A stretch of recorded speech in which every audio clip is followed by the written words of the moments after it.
Assalamualaikum warahmatullahi wabarakatuh.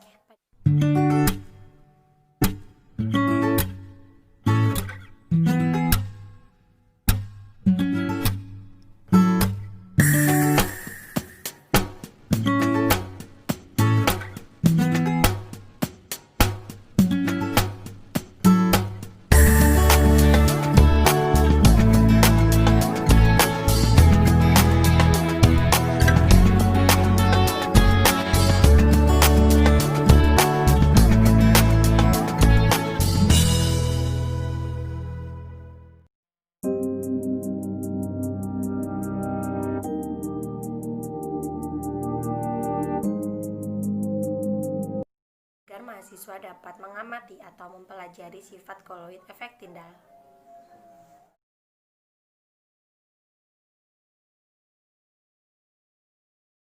Koloid adalah suatu campuran heterogen dua fase antara dua zat atau lebih partikel-partikel zat yang berukuran koloid. Fase terdispersi atau yang dipecah. Tersebar secara merata di dalam zat lain, medium pendispersi atau pemecah. Ukuran partikel koloid berkisar antara 1 sampai 100 nanometer.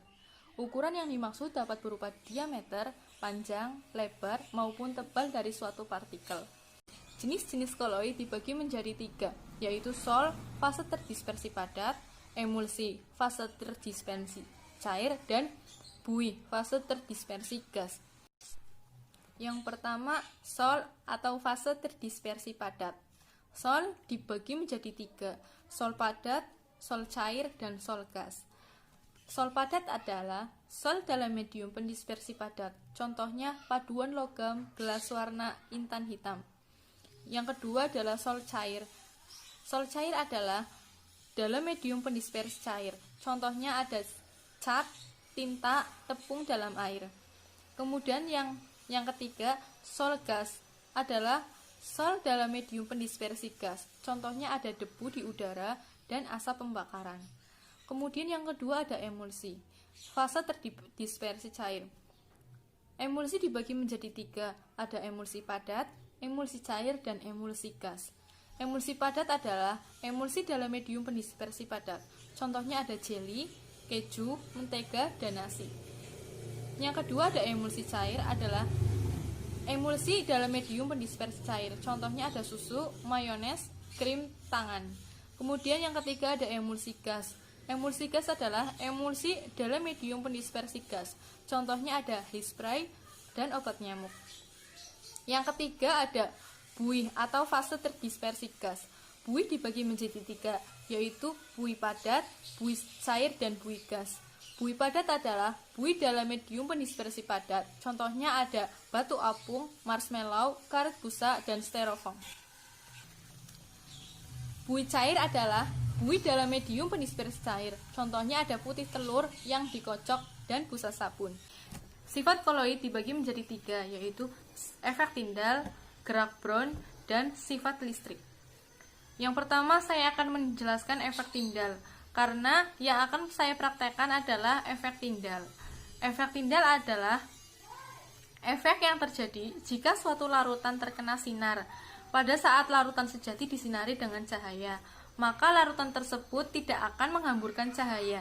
Sedangkan pada sistem koloid, cahaya akan dihamburkan. Hal itu terjadi karena partikel-partikel koloid mempunyai partikel yang relatif besar untuk dapat menghamburkan sinar tersebut. Sebaliknya, pada larutan sejati, partikel-partikelnya relatif kecil, sehingga hamburan yang terjadi hanya sedikit dan sangat sulit. Yang kedua ada gerak Brown. Gerak Brown adalah partikel-partikel koloid hanya dapat bergerak dengan sedikit, tetapi karena adanya tumpukan dengan molekul-molekul fasa pendispersinya, gerakannya akan berbentuk zigzag. Yang ketiga yaitu muatan koloid atau sifat listrik. Partikel koloid yang telah mengabsorpsi ion akan bermuatan listrik sesuai dengan muatan ion yang diserapnya. Muatan koloid dapat diketahui dengan mencelupkan batang elektroda yang bermuatan positif dan tertarik atau berkumpul ke elektroda negatif. Sedangkan yang bermuatan negatif tertarik ke elektroda yang bermuatan positif. Koloid banyak digunakan dalam bidang farmasi dan obat-obatan karena sifat dari koloid itu sendiri yang tidak dapat mengiritasi. Contoh dari penggunaan koloid yaitu penggunaan koloid perak atau argentum proteum yang terdapat dalam obat tetes mata yang berguna untuk membunuh mikroorganisme.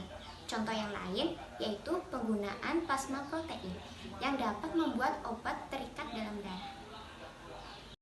Untuk praktikum kali ini, alat dan bahan yang digunakan ada senter, air, gelas, dan juga gula. Percobaan yang pertama adalah kita akan melihat efek tindal dari larutan gula. Yang pertama, kita masukkan gula dalam gelas secukupnya. Setelah itu, kita campurkan dengan air.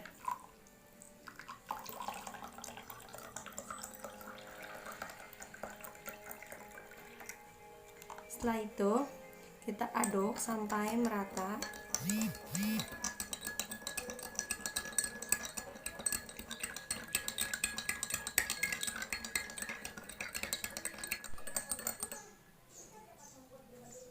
Nah, sekarang kita akan melihat efek tindalnya.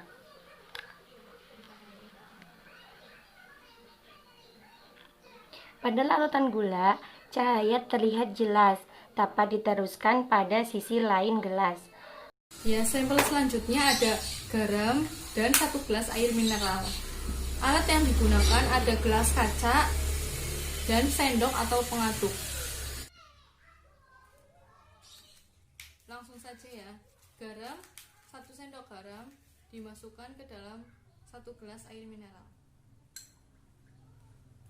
Kemudian diaduk hingga merata.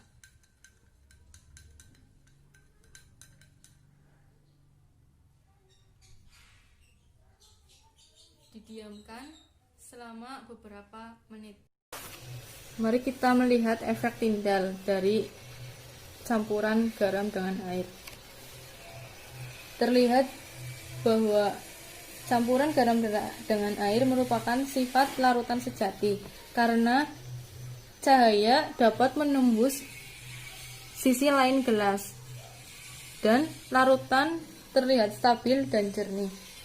Percobaan selanjutnya yaitu kita akan menguji efek tindal terhadap larutan santan. Bahan yang pertama yaitu santan, yang kedua yaitu gelas yang berisi air mineral, yang ketiga yaitu sendok untuk mengaduk. Pertama-tama, santan dimasukkan ke dalam gelas bening yang berisi air mineral.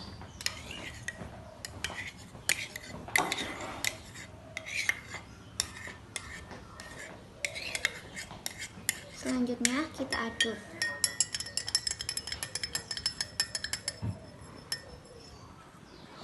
Kita tunggu beberapa menit.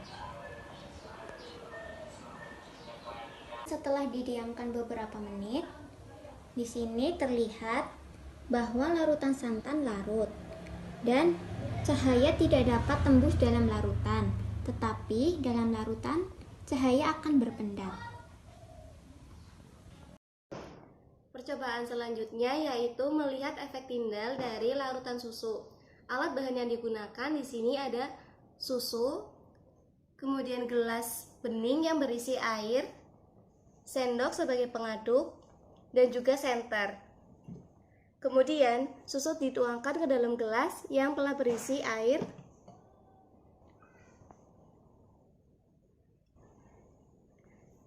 dan diaduk hingga merata.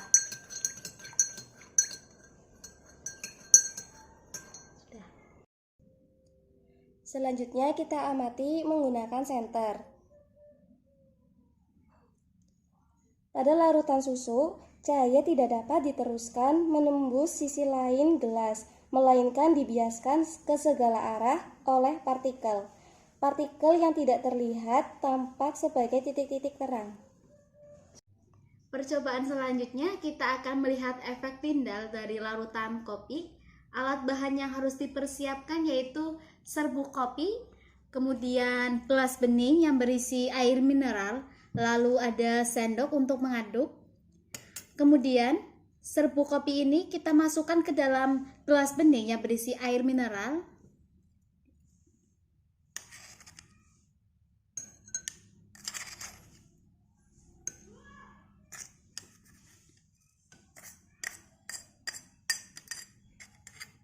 Lalu kita aduk sampai merata.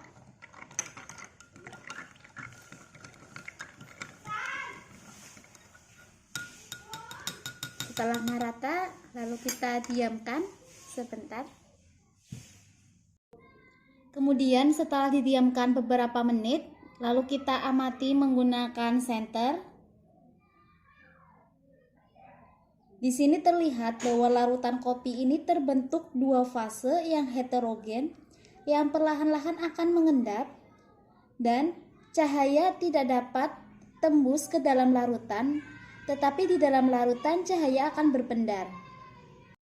Sampel yang digunakan dalam percobaan ini yaitu air, gula, garam, santan, susu, dan kopi. Pada sistem koloid, air digunakan sebagai zat pendispersi atau penyebar, sedangkan garam, gula, santan, susu, dan kopi digunakan sebagai zat terdispersi atau yang tersebar. Dari percobaan yang telah dilakukan terhadap larutan gula, garam, santan, susu, dan kopi dengan melihat efek Tyndall dari sampel tersebut, terlihat bahwa sampel yang termasuk ke dalam koloid adalah santan dan susu. Adapun hasil pengamatan yang ditunjukkan dari kelima sampel tersebut yaitu pada larutan gula hanya terdapat satu fase homogen yang jernih dan stabil. Di sini tampak tidak terjadi pemisahan fase ataupun endapan. Ketika dikenai cahaya, cahaya terlihat jelas dapat diteruskan ke sisi lain gelas. Efek Tyndall yang ditunjukkan di sini tidak tampak. Ini merupakan sifat dari larutan sejati. Selanjutnya, pada larutan garam, hasil yang diperoleh juga sama seperti pada larutan gula. Hanya terdapat satu fase homogen yang jernih dan stabil. Ketika dikenai cahaya, cahaya juga terlihat jelas dapat diteruskan ke sisi lain gelas. Efek Tyndall yang ditunjukkan di sini juga tidak tampak. Larutan garam ini merupakan larutan sejati. Selanjutnya, pada larutan kopi, larutan terlihat nyata terdiri dari dua fase heterogen yang terpisah secara perlahan dan tampak tidak stabil.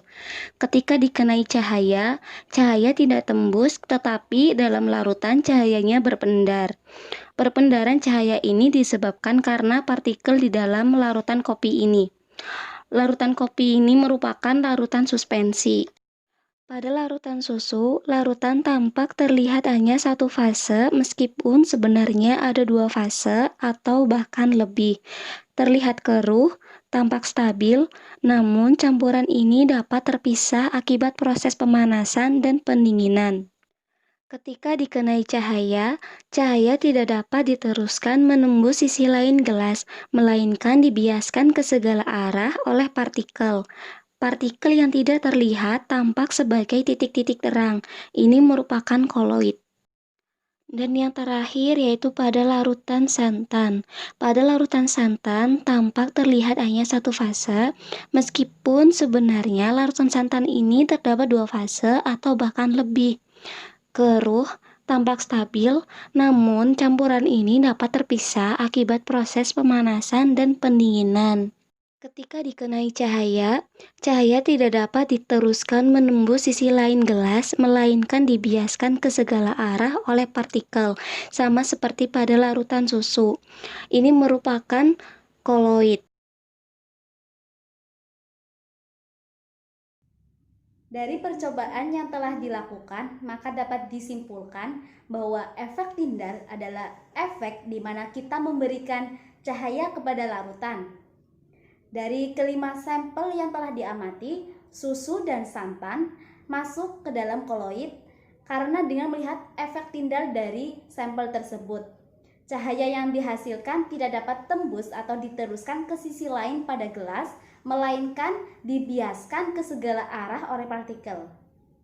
Sekian penjelasan dari kelompok kami, kurang lebihnya mohon maaf. Terima kasih. Wassalamualaikum warahmatullahi wabarakatuh.